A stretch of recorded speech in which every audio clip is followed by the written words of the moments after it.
My name is Adam Roberts, and I'm a vocal coach here in the live music capital of the world, Austin, Texas.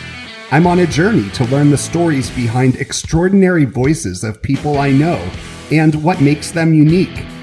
Each of my guests has chosen to follow their voice. So this is Colla Voce. Well, it is my pleasure to welcome everyone to this episode of Colla Voce, which means follow the voice. And I could not be more excited than to be here with my very good friend and colleague now of several years, Lisa Scheps. How are you today, Lisa?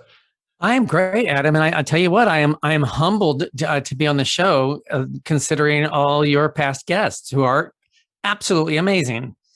Well, you just add to the amazingness. That's how I feel about it. Flattery will get you everywhere. Well, Lisa, I remember when I met you, we were at KOOP Radio, and I believe that I was there to do an interview that Amy Miner, a former colleague and still good friend, had set up with us for a production that I was directing for the Austin Jewish Repertory Theater.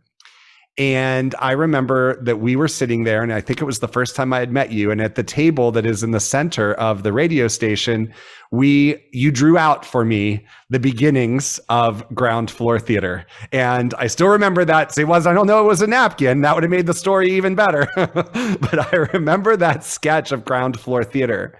And for folks who might be outside of Austin or who might be unfamiliar with ground floor, could you talk a little bit about the impetus and the mission of ground floor theater? I can indeed. I'm always willing and able to talk about ground floor theater. Ground floor theater. So the impetus really at the very, very, very beginning was the lack of theater space in Austin. So I basically said to myself, I got some retirement funds. Let's clear it out and open up a space. And let's open up a company that is mission driven. This is my second theater to open in Chicago. The first one wasn't mission driven. It was a theater that did, Neil Simon and stuff like that. And by that, do you mean open in Austin?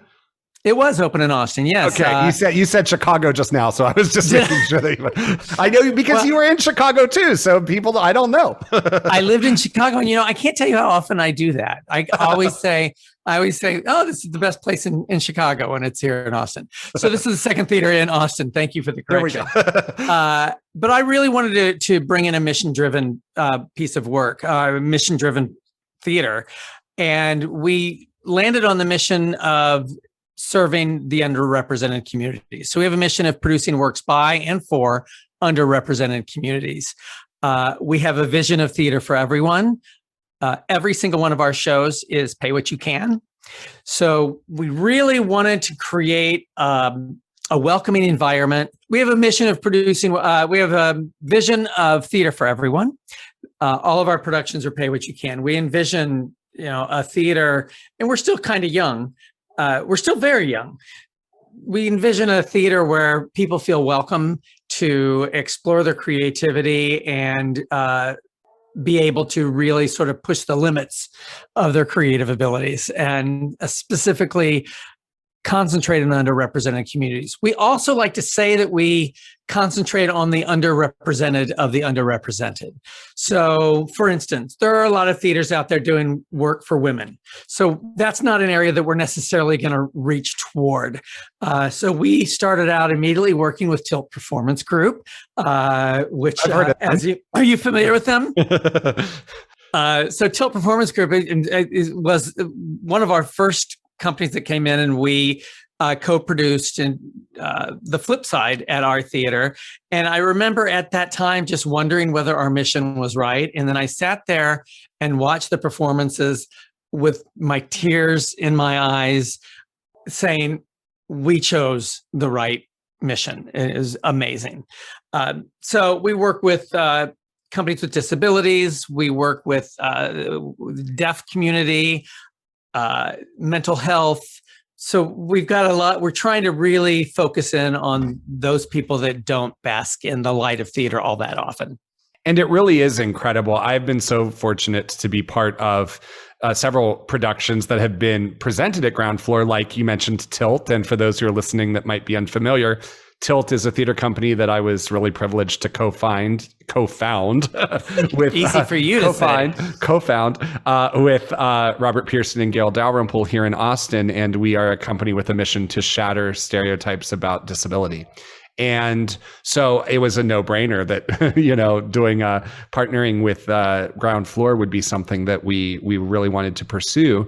And a question that I have, Lisa, is, you mentioned that your first theater that you had here in Austin was not necessarily particularly missional or social justice oriented in that way or anything like that. But what I have come to know about you as a person is that those things are deeply, deeply rooted within you. And I'm curious, since this is a podcast about following the voice, literally and figuratively, I'm interested to know where you think in yourself that kind of orientation toward helping others, shining the light on others, supporting others, and giving a voice to others. Where do you think that came from in you? Well, I know specifically where it came from. So for the first 40 years of my life, I lived my life as a heterosexual male. So I'm transgender. In those first, I'd say 35 to 37 years, I couldn't have told you how a bill became a law. I couldn't have told you I probably couldn't have told you who was president of the United States. Yes, I could. But I certainly couldn't tell you who the Secretary of Defense or the Secretary of State was. I didn't care. I didn't need to, because I had all these people advocating for me. My world was fine as a heterosexual male. When I transitioned, I suddenly became part of a disenfranchised class. And at the time I transitioned, which was over 20 years ago, nobody knew about trans people. So we were one of the biggest disenfranchised classes. And suddenly I didn't have my rights that I'd always had my entire life, that my voice, no matter what I said, things were taken at face value. They'd say, "What do you think about this?" And I go, "Something." And they go, "Oh, okay."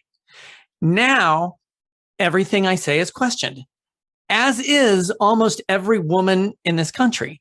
As is almost every person of color in this country, trans person, all these people, you're questioned everything you do. I will tell a story that I, shortly after I transitioned, my air conditioning went out. This is when I was living in Chicago. This is a Chicago story. I called the air conditioning company. I said, "My air conditioning's out. Can you send someone out?" And the woman on the phone said, "How do you know it's not working?" And I went, "Because it's not working. Honey, could you go to the thermostat and just tell me what it says?" And I went, "I know what I'm talking." And so she would not let me do anything until I went to the thermostat. I went through all the stuff that I had already done before. Prior to transition, if I had made that phone call, they would have said, "Yes, sir, we'll send someone right out." So what I learned also about my community of trans people, and I will say that I can speak for my demographic. I'm 62-year-old, white, Jewish, trans woman, upper middle class. So I can speak from that experience exclusively. So what I learned about my community was that for many, many of us, I could hazard a guess, most of us, we lost our voice. And I mean, this is so apropos to your show. We felt we were in this wrong situation. And what happened was, for much of us, we'd isolate ourselves and we'd go into careers that were very isolating. Computer programmer is very popular. Truck driver, very popular. I did the same thing, but I chose my isolation by being gregarious. So I was out there and talking, and as long as I was talking, nobody would ask me any questions. And so nobody could ever get very close to me. But it's the same basic thing. But what I discovered when I transitioned was, these people need a voice. They lack social skills for the most part. So I said, well, that's one thing I have. And so I immediately became very involved in advocacy for the gender diverse in Chicago and nationally. I was very active and an officer in Illinois Gender Advocates, which is a statewide trans group. I was very active in Equality Illinois. The equivalent to that here is Equality Texas. And I started to get very active in the national trans scene, the International Foundation of Gender Equality. and that's IFGE. That was the very first board I served on. That was another eye-opening thing. If folks have ever served on a board, I thought it was just like a thing you do and you go to a couple meetings and you get your name on the website, but it was a lot more work than I had expected. And I'm also a founding member of the National Center for Transgender Equality, which is the largest national group advocating for trans rights. So I became very active in that, and I got my civics 101 lesson really quickly. I learned how to lobby, went to Springfield, Illinois to lobby the government. So these are the things that informed my new life after transition. I will say that along with my transition, I lost my business. I had business partners. I was a very successful business person, and I lost them. I will tell your listeners, if you have any interest in learning that, since I've already admitted that I don't talk about myself, we did a program in which I videotaped myself talking about that stuff. It's on our website, groundfloortheater.org/translives. And you can click on that and see it. So long way to say that I found my voice in social justice issues, in GLBT issues, and all that stuff. And it's funny, I just used the initials GLBT, which is what we called it back then. It's now LGBTQIA+. It's interesting to see how the letter alphabet, oftentimes I say queer as a catch-all. But I learned all that stuff and became very vocal in trying to obtain decent, minor, basic human rights for this group of people. So that was a very long way of answering your question. No, and it was comprehensive. And I think that what I am interested in knowing as a follow-up to that question is, I was thinking while you were saying what you were, that thinking back, because you were a Broadway stage manager and a Broadway performer back in the early 80s, is that right? Would that have been the right time frame? It's exactly the right time. So, obviously a very tumultuous time for Broadway in sexuality, in many different arenas that were surrounding AIDS and sexuality, and I'm curious to think about. You started as a heterosexual man on Broadway. When you were on Broadway, you were a heterosexual man, but living in this world of AIDS, which was so prevalent, particularly in the Broadway community. And what was that? Did you have any questions about your gender identity then? How did all of that coalesce in your experience being in the New York theater in the early 80s? Okay, well, that was kind of two questions. Yes, it was. First one's easy to answer. My gender identity, I've always known who I was. So okay. I'm from the earliest memory. If you look at the continuum between male and female, I figure I'm somewhere in the middle, darting around either side, even though I'm gorgeous. You are gorgeous. I was just talking about your hair. Oh, that's true. You were. So I have to say that in 1981, I'll talk specifically about the year that I was on Broadway.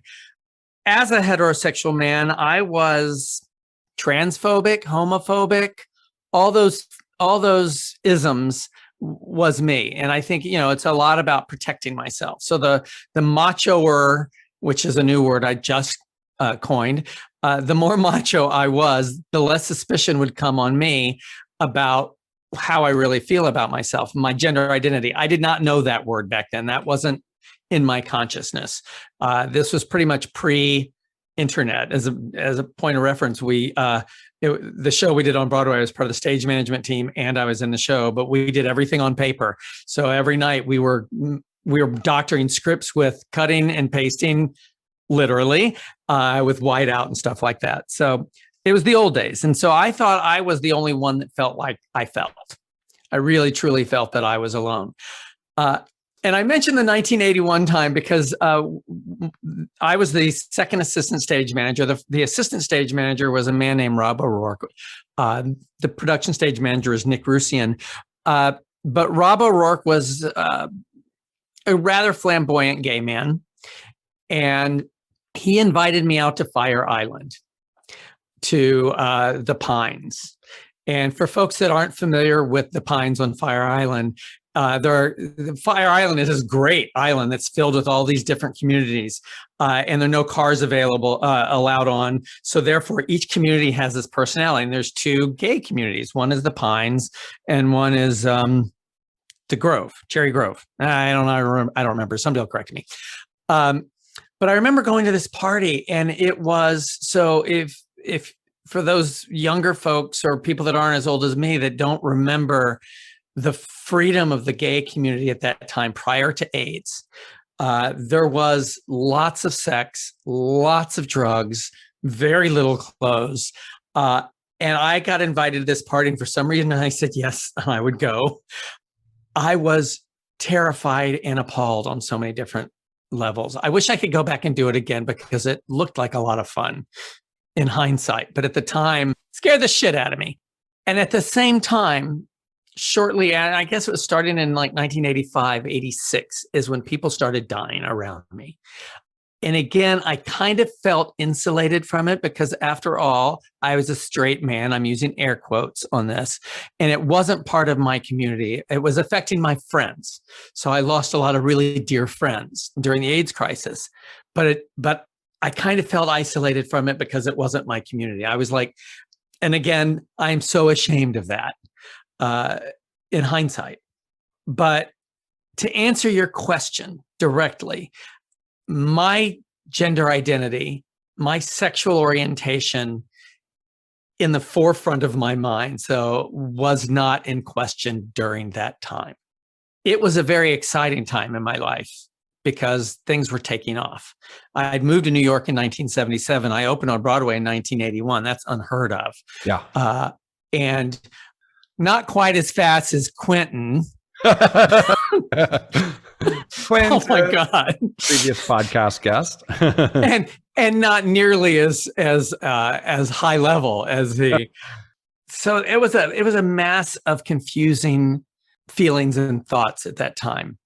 So I was living a really cool life. I was losing friends, but again, that didn't really happen until 85. And by 85, I was kind of out of doing legit theater. I was now doing what we call industrial theater at that time. So as I watched all that going on, I always knew what my gender identity was, even though I couldn't articulate it.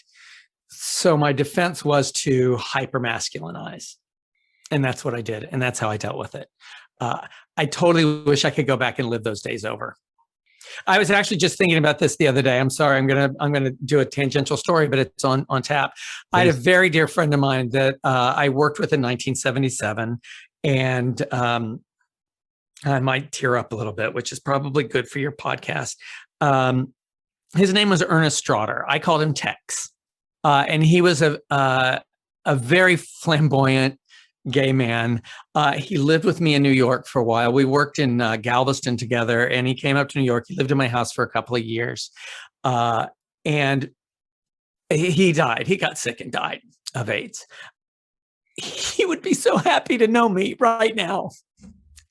Nothing would make that man happier to know the turn my life took along those lines.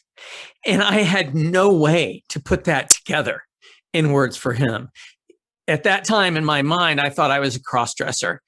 I keep doing air quotes, useless on the radio or on a podcast. He had no idea. I mean, there was a handful of people that knew that I was struggling with cross-dressing, literally less than on one hand. And most of the people I told later in life, I found out they forgot this after I told them because there were no other clues.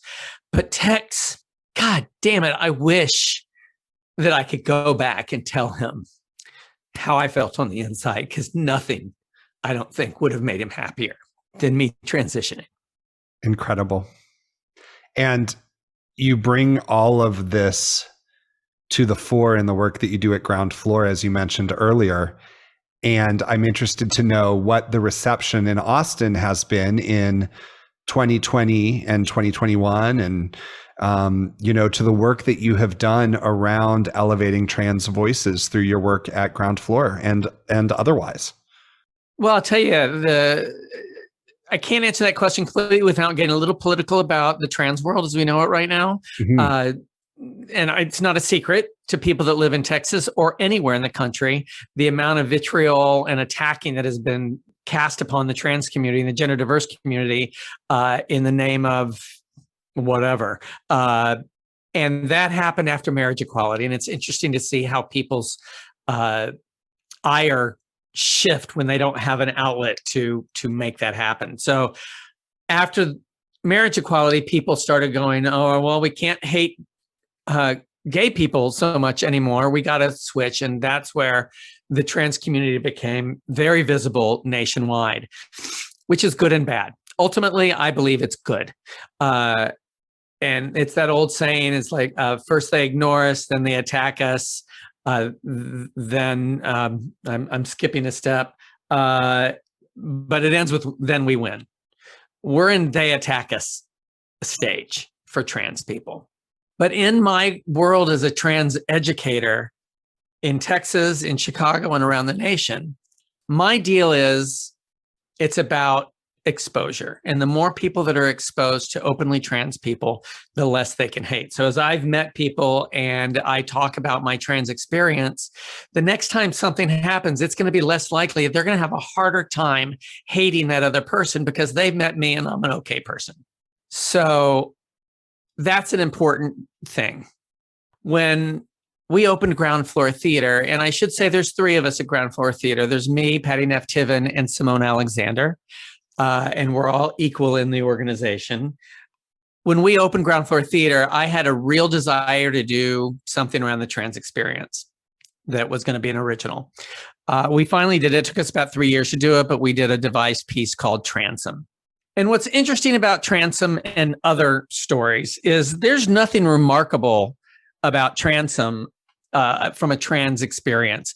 It's about a group of a found family living in a home together and the trials and tribulations that they have.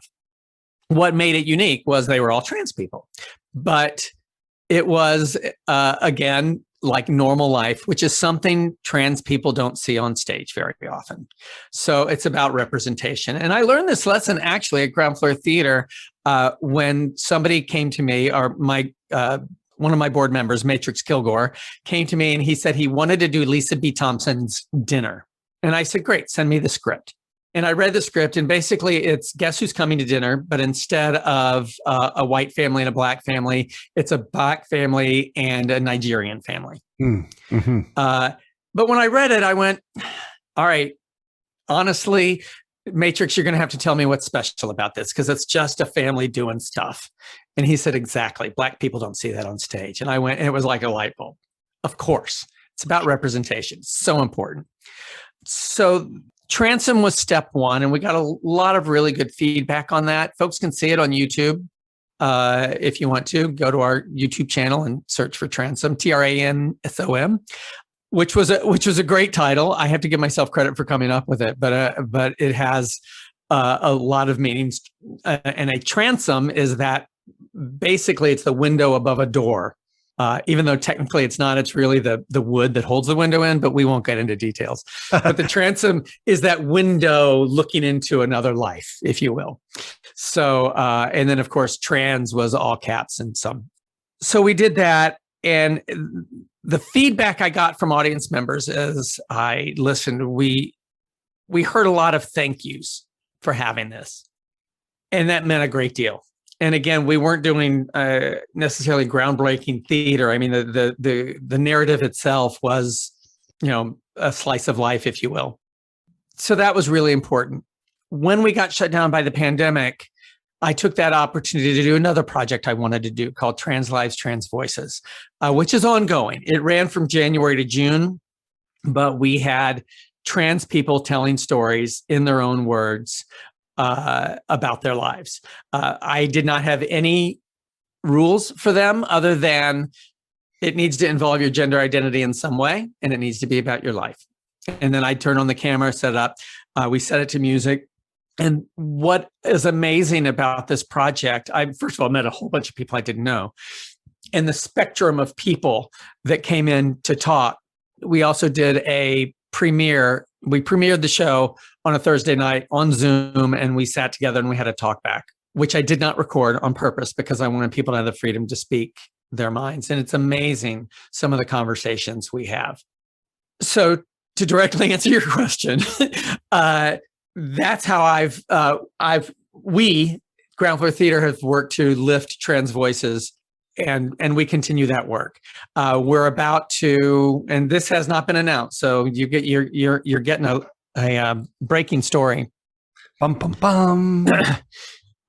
Joe Ivester is a huge advocate for trans rights around the country. Her son is trans, and their family went through a whole situation about transitioning. And they are the kind of family, like, God, you wish you had those parents. They were very supportive. She wrote a book about it called Once a Girl, Always a Boy. And she turned that into a play, which we are having a reading at the theater. I'm directing a staged reading of it in August, I think. Fantastic. That some folks will be able to come to see. I believe it's going to be an invited audience, but it's got a lot of legs. She's got some people in New York that are reading it. So hopefully it may be a piece that we helped develop, but has a life off Broadway. So absolutely wonderful.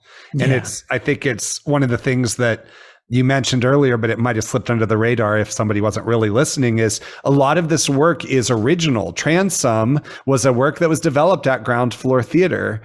This is a work that you're mentioning here that is being read and workshopped in a workshop reading at Ground Floor. It has to feel really good to be on the edge of helping to get that work created, as well as then putting it out there. Yeah, it feels good. We all three of us at the theater just love working with new pieces, and we do a mix of new and established work.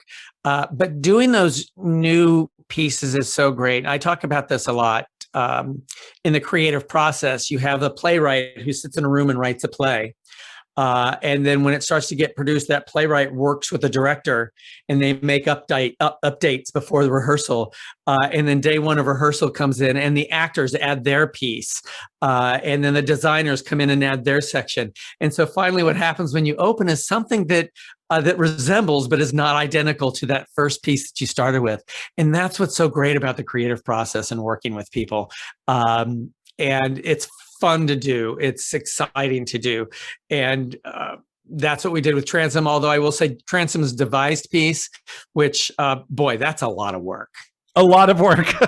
As you know, because Till basically only does devised pieces. Absolutely. Yeah. Mazel tov for you. Thank you so much. I don't know that it was initially thought to be that way, or that we had a track that we were going to go on in that regard, but it's where we got to, and I'm proud of that too. As my mother used to say, "Gay gesund, they'll make you sandwiches." Amazing. I love it. Now, one more question that I have before we play our little voice memos game that we have. Which I'm going to suck at, by the way. I'm just telling you right now, I'm going to suck at it. I can't wait. You'll be limited to 3 words per answer. I know. I've listened. I will tell you honestly that section of your show is what scares me the most. Well, we'll leave it for last. Good. The other question that I have is a vocal coach, and we've talked a lot about sort of the figurative voice up until this point. The literal voice, there are a lot of vocal coaches and particularly speech language pathologists and vocologists who work maybe not specific. There are some who work specifically with the trans community, and some who work it's somewhat with the trans community. And I'm interested to know what that experience has been like in terms of your literal voice, and if you ever sought or thought about seeking or did seek, vocal work as part of your transition.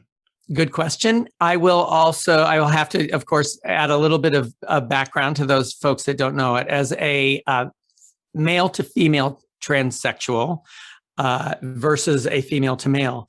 So when a trans man starts their transition, they take hormones. Their body physically kind of goes through puberty. And part of that is the voice drops. So for those of us who transition to female after puberty, and I did it at 40, so Oi. Your voice doesn't change. So that once that happens, and I don't know the medical stuff, the physicality stuff of what happens, but once it happens, it's irreversible. There are surgeries that you could do, but they usually just screw you up rather than help you. So that's exactly it. It's transition. If your desire is to sort of, and mine was, to assimilate into a female world, you got to try to work on your voice. And I did go to a speech pathologist for a long time. I was her worst student because she was trying very hard for me to be somewhere around here in my head. We worked on trying to get out of my chest and into my head. And I kind of sucked at it. I will say that the voice you're hearing now is pretty different from my voice that I had prior. But this is something that you just have to do consciously until it becomes unconscious. So I went through an epiphany. I guess I'll have to not backtrack, but when I first transitioned, I turned into this like stereotype of what I thought a woman was, this ultra feminine thing, doll. And I would get like I would speak very quietly, and my friends that were going through transition with me, the friends I knew before, were like going, "Who is this person? What's going on?" And I thought I would have to give up. I've got a lot of interests that are stereotypically male, so we could get into a whole thing about the differences between gender identity and gender expression. But it's the continuum between male and female and masculine and feminine, and nobody sits on the edges of those. Sure. So I truly thought I was going to have to give up aviation and take up needlepoint. I thought that was something and it wasn't until I could figure out that I could bring into my life these things that are kind of thought of as masculine into my life as a female. And it took a while to get there and say, okay, this is who I am. And part of that was my voice. Part of that was my physical voice. I was able to let go of things. I could stop pretending to like football, which was amazing. Yes. But I'm not going to pretend that I don't like aviation. I'm not going to pretend that I, don't like stuff and gadgets. I love all that stuff. I'm not going to eat. I do eat more salads than I used to, but I don't eat exclusively salads. So, so part of that was my voice, and part of me said, okay, you know what? This is where it's falling. This is where your voice is falling. And sure, I could get to a point where I was always here in my head and be a little bit more feminine, but it's not going to feel right. Sure. So this is where I landed. I get Sir'd on the phone about 50% of the time, but not all the time. So one of the things that saddens me, and one of the things I think maybe you and I have talked about in the past, I lost singing when I transitioned. Yes. So I have a very brave friend of mine, Sabrina Taraboletti. She sang as a bass. And when she transitioned, I went to her church and she still sang in her church as a bass. So there were, when you look at it, you see a whole bunch of female identified people on one side. You see a bunch of people that look like guys on the other side. And Sabrina, I don't have the courage to do that. I don't want to out myself in that way, which is kind of is kind of sad and chicken shit, but that's where it is. So, oh my God, I don't want to, you can cut this out, but I have to tell another story. Yes, tell it. So I told you I was an advocate in Chicago, and everybody knew many people knew who I was. And I got a lot of phone calls from people newly transitioning. So I get a call from this person I don't know, and we used phones back then. And she said that she's transitioned and blah, blah, blah. And she had a voice that sounded a little deeper than mine. And she said that she sang in a choir. I said, really? That's great. I said, are you an alto? And she goes, no, I'm a soprano. And I went, really? She said, yeah. And I said, do you do everything in falsetto? And she said, no. I went, really? And she said, do you want to hear? And I said, yes, I do. Yeah. And Adam, I can only describe this as a cat dying a very slow death. Oh, no. And when I'm alone singing in the shower, that's what happens to me. It's like when I try to hit those notes, it is just the worst sounding thing in the world. But I've often, wanted to like go into vocal coaching and try to find a place. I've been listening, MJ Rodriguez is a very famous trans actress, and I was listening to her sing a song just the other day, and her range, I mean, it's still a little higher. I'm guessing that when she identified as male, she was a tenor. I was a high baritone. But the quality of that voice is just, there's nothing male about it. So yeah, I would love to, I was never a great singer, but I would, and those are people that listen to my podcast, Offstage and on the Air, have heard me sing. I apologize. Well, we need to get together and do it. Well, I think you and I talked about it once before, but honestly, it scares me. Sure. It's a scary thing for me. I understand that. But I would love to be able to sing again and feel comfortable singing. I can't do karaoke. Oh, yeah. I mean, I should rephrase that. I won't do karaoke. Well, I see a singing date in our calendar in the very near future. I'd be happy with any kind of date. Yes. I am happy with this date. And it's time, I think, for the section you've been waiting for, Lisa. You're so excited for this game that we play called Voice Memos.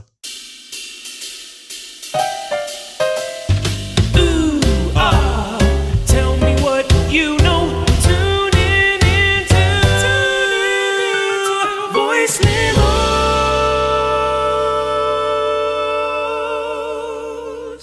Yeah, and then there's Quinton's song. Sounded lovely.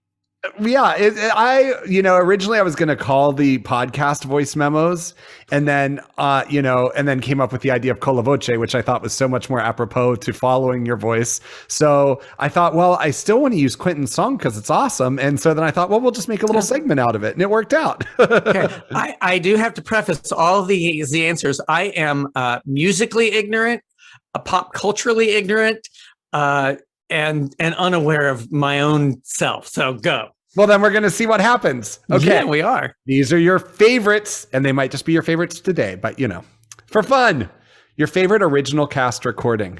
Unfair question. Right out of the gate.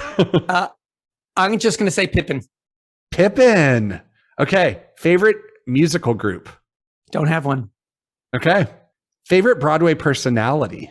Oy Vesmere. Right now it's MJ Rodriguez. Amazing. Love it. Favorite trans activist. Mara Kiesling. She is she is a good friend of mine and is the founder and just stepping down executive director of National Center for Transgender Equality, and an amazing human being. Incredible. Your favorite film. Unfair question. They're all unfair. No, that's particularly unfair. And I really should have thought of this because this is the kind of thing that I could have expected on this. Right this very second, I'm going to have to say it's a tie. And it kind of saddens me to say because it's the same composer. And I'm just jumping on a bandwagon, but I think it's Hamilton, the filmed version, and In the Heights. All right. Which is where I lived in New York, by the way. Oh, you were in the Heights. For 11 years. Love it. We're already halfway through. Look how painless this is. Yeah. Speak Favorite thing about Austin. Favorite thing about Austin, the theater community. The theater community. Love it. Here's one that I don't think I'll likely ever ask anybody except you because it's pretty specific. Your favorite theatrical department. That's a great question. And again, a hard and unfair to answer. I'm going to just say right now for today, my mind just keeps going to the audio department. I love it. Audio. Yeah. And apropos for your show. That's right. There we go. But I just very quickly, there's just so much beauty around what audio engineers are doing and sound designers are doing with theater these days. It's really amazing. It takes us to another level. It really does. And it's one of the hardest, I think, to accomplish really successfully as well. What about your favorite either radio show or podcast? Offstage and on the Air. I was just about to say Offstage and on the Air. There we go. Lisa is the host of Offstage and on the Air with Nicole. I know, which is going to be hard for your final question. That's right. I think it's going to be a tie. Next to last, what is your favorite city in the world? New York. Oh, in the world. No, I got to say New York City. New York City is home. Yep. When I go there, it feels like people ask me for directions, even if I haven't been there for years. So New York City, greatest city in the world. Couldn't agree more. And finally, your favorite podcast host. Adam Roberts and Lisa Scheps. That's right. I was going to say, we have to say it on 1, 2, 3. This is the Mutual Admiration Society here. It is. Before we get back to our interview, a big shout out to Riley Wesson for editing this episode, Scott Ferguson for graphic design, and J. Quinton Johnson for writing and performing the Voice Memos theme. Voice Memos. Lisa, is there anything that you would like to say or share that we haven't talked about? I mean, I know this could be a book series, and should be, but is there anything you'd like to leave folks with? Well, what you've noticed is I don't have, it's not hard for me to talk, but I am going to sort of piggyback on what I said at the very beginning. Your previous guests have pretty amazing.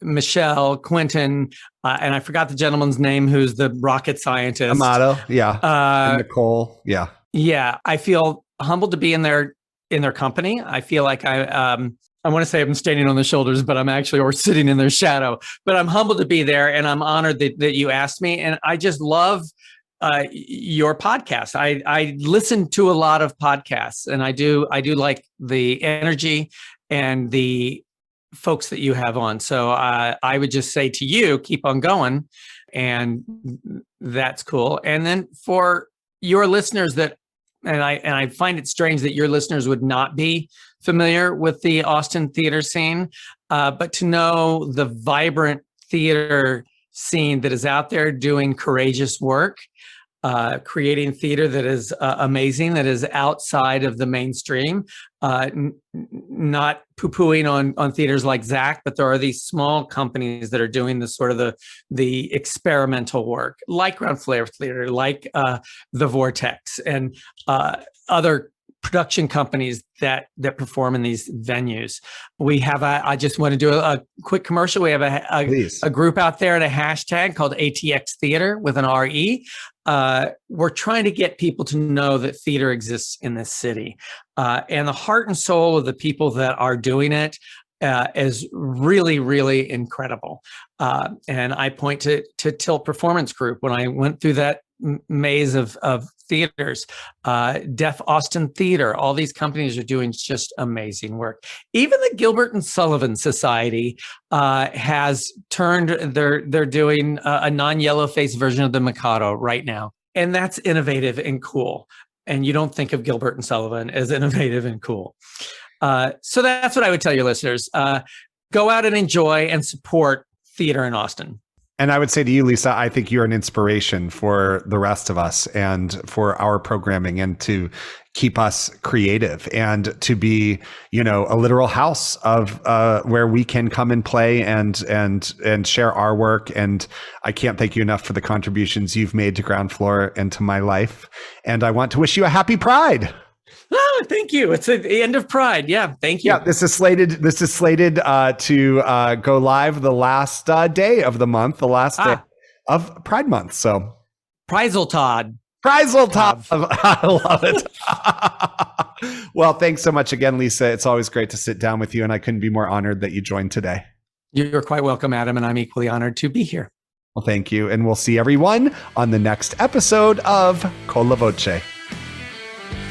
Thanks for joining me on today's episode of Colla Voce. And until next time, remember, follow your heart and follow your voice.